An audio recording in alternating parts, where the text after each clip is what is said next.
Up in the ring, you see Bruiser Brody demonstrating to some of these fans his way of training against the Iron Claw, as strange a method as I have ever seen demonstrated in my life. But just look at the thing as he screws this vise onto his head, and the strange part of it is he seems to enjoy it.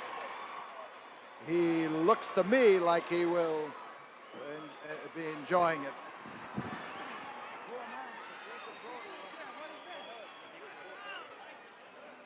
All right, up in the ring is Boyd Pierce. Let's pick him up.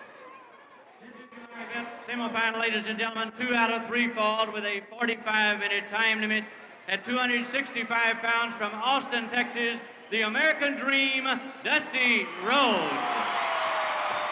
And his opponent with a vise in his hand, the American heavyweight champion, who will defend that belt next Friday night against the former champion and Iron Claw master Fitz Von Erich at 325 pounds from New Mexico, Bruiser Brody. Your referee, Bronco Lubitsch. All right, you've got all the details. Dusty Rhodes, Big Dust from Texas. And he, of course, is the boy who will tell you that he pulled himself up by his bootstraps and that he has made himself what he is today through sheer hard work and determination not to be kept down. So it's Big Bruiser Brody, tough a customer as ever, stepped into the ring, and a big, big man. So the match now, the first fall starting, and doing the crowding is Brody, who has showed a definite respect for the style of Dusty Rhodes, and Dusty makes the most of it. This crowd really gets with him. But come to think of it, I said this crowd. Reports from all over the nation indicate that Dusty Rhodes gets with it with fans everywhere he goes, and the style that he uses has really made him the darling of every group of wrestling fans, no matter who they were rooting for. So Brody, look at the solidness of this guy. His legs right down into those big boots of his. 325 pounds of toughness, and he lays it in there, and this is a non-title match. Bruiser Brody is the American heavyweight champion as this match takes place, but his title is not at stake, nor is his belt at stake. And the Big Dust, as he moves around that ring, has a lot on his side, and that's counting each and every fan here in the Coliseum. And this is Bruiser Brody at his toughest. The way this man hauls up with those kicks, tremendous. And whoa! The wind-up and the pitch, and he exploded with that elbow against the head of Bruiser Brody. And if Brody's been squeezing that vice into his head, it sure didn't do any good to strengthen it for the kind of blow that he just took on top of the head. So Brody, halfway up the aisle, gets a 20 count, just as much of a count as he would get if he was laying out on the floor here. But it's just hard to say what the big fellow's thinking about. He caught a blistering right hand right down on the right elbow, rather, right on the top of the head. His second has been shouting the count to him. Now he's listening to Bronco Lubitsch as he tolls the fateful 20. Bruiser Brody.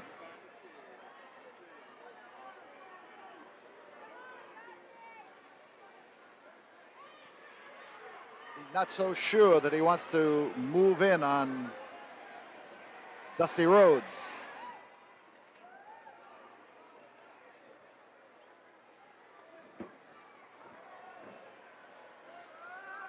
twist is on the arm.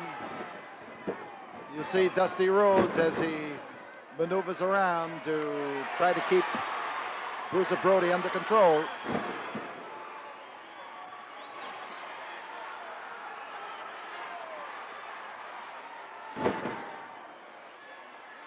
He sharpens that elbow and he lets it fly, and we've got trouble for Bruiser Brody now as the twisting arm lock is put on, and Dusty looks for an opportunity to make it stick.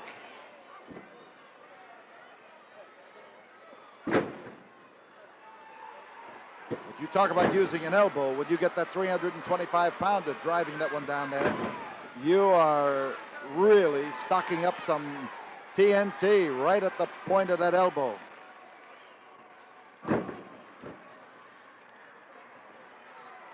Bruiser Brody looking to plaster Dusty Rhodes down into the canvas. Dusty is one of the top name stars in the nation, and beating him would be a feather in Bruiser Brody's cap, despite the fact that he is the American heavyweight champion.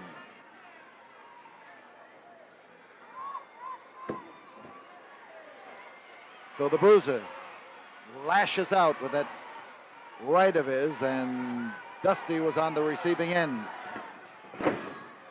Crashed in there, crashed hard.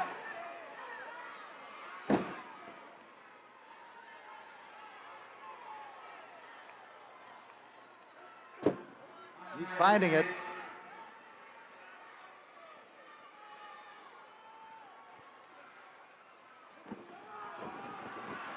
Hard lashing into the turnbuckle at the 5-minute mark as Dusty Rhodes now tries to hook up the Bruiser, but he'll never quite hook up 300 pounds. I want to tell you, oh, as he draws that leg back, these fans give a sadistic roar of approval, but Dusty hesitated, as well he might, before delivering the blow, and that much of a weight handed Bruiser Brody the opportunity to get out of it.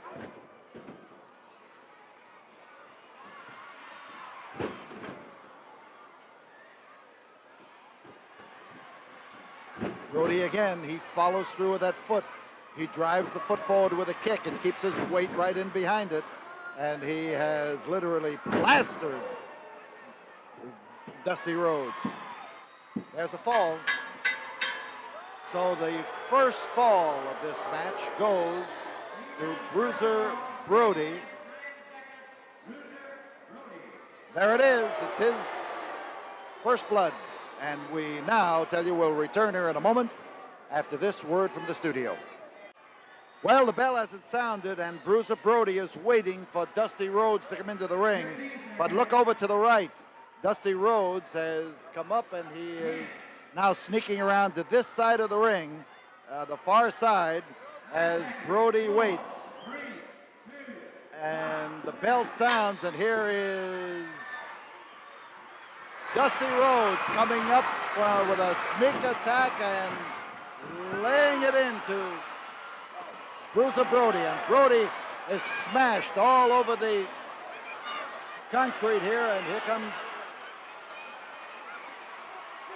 Dusty Rhodes with a 2x4 and a formidable weapon if ever I've seen one. Driving elbow of Dusty Rhodes, and here is the big dust descending in a cloud on Bruiser Brody. He did it. Dusty Rhodes evens the score on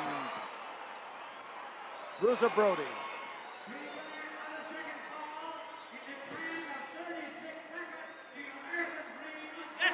This is one time that the American dream was full of unparalleled success. We're going to stay right here and watch during this brief intermission period as Dusty Rhodes makes sure that when Bruiser Brody rises up there again, he is going to let him have it. And some of the fans are hollering for Bruiser Brody to be body slammed by Dusty Rhodes. And Dusty is smart enough not to meet Bruiser at his own specialty, which is making himself just a little bit too heavy to be crash landed on the canvas.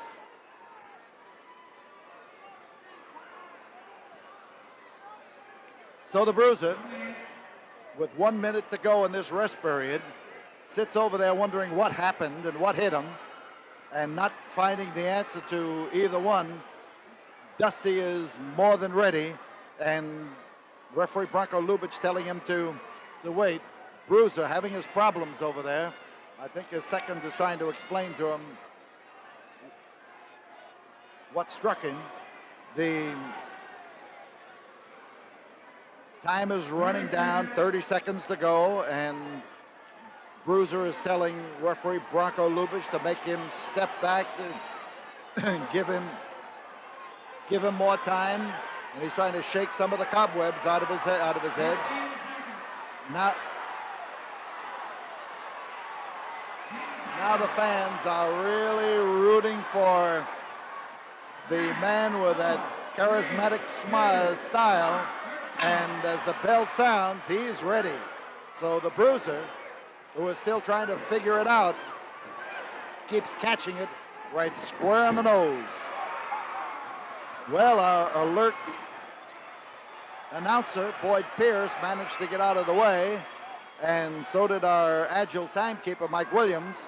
So we've got Bruiser on the concrete, Dusty trying to get him back in the ring where it can do something to him, and he smashed him into that table. That's an unyielding objective. Pure innocence. And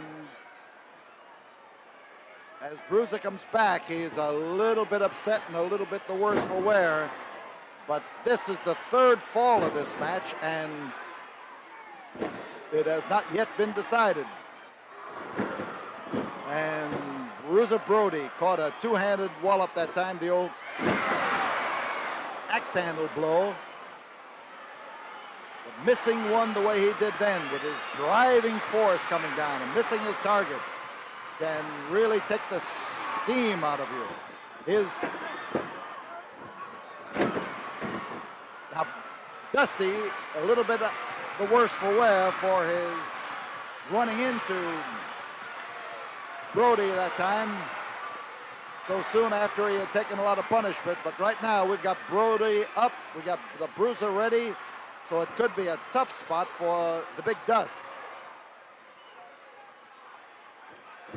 There comes that driving foot of Brody again, and Brody, I can see the look on his face, is a little bit the worse for wear here, as he has not yet risen from his knees, but he knows a dangerous moment when he sees one, and this driving wallop into the head of Dusty Rhodes is all pure gain as far as the Bruiser is concerned.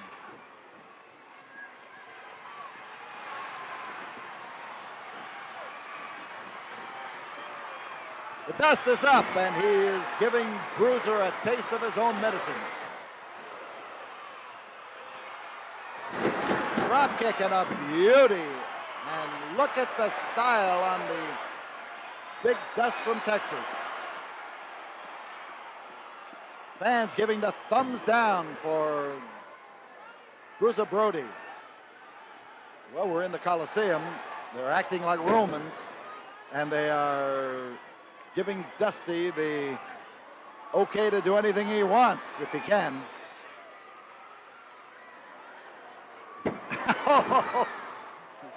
Class. And with the Bruiser now trying to rise up to his feet to get ready for Dusty Rhodes. Rhodes is getting the word from the fans. They're telling them move in, move in.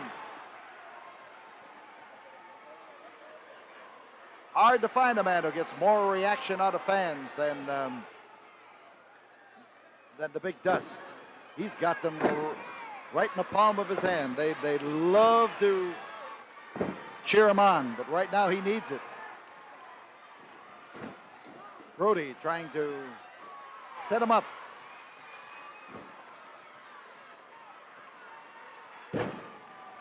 Tell you, with the weight that this man has and the power that he has, when he swings that arm of his, he swings it hard. Caught him with a driving foot of his. Hard, solid wallop.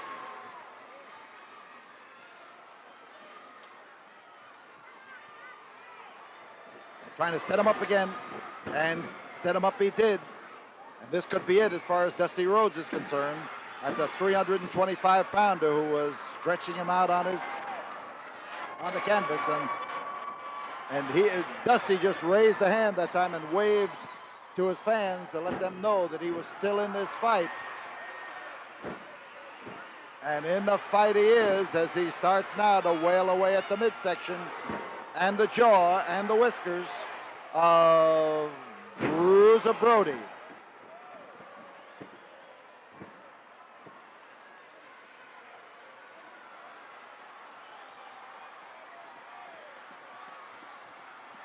Notice that hand of Dusty Rhodes. He's waving it. The fans right behind him. And now that Dust's getting his dander up. The 5-minute mark is reached in this third and deciding fall. And Bruiser Brody threw him over the top rope. And we're going to have a fall called against the American champion.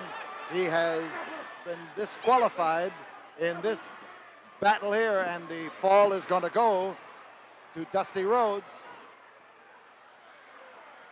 You see Brody hanging him up in the ropes. Rhodes has,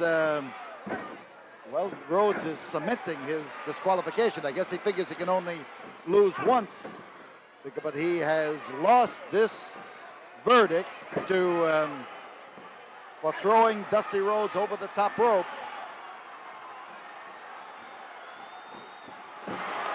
And Rhodes, I don't know, Bronco Lubitsch has lost his effort to get this match under control, and Dusty has picked up the U.S. American belt, and the winner is Dusty Rhodes. This was a non-title match.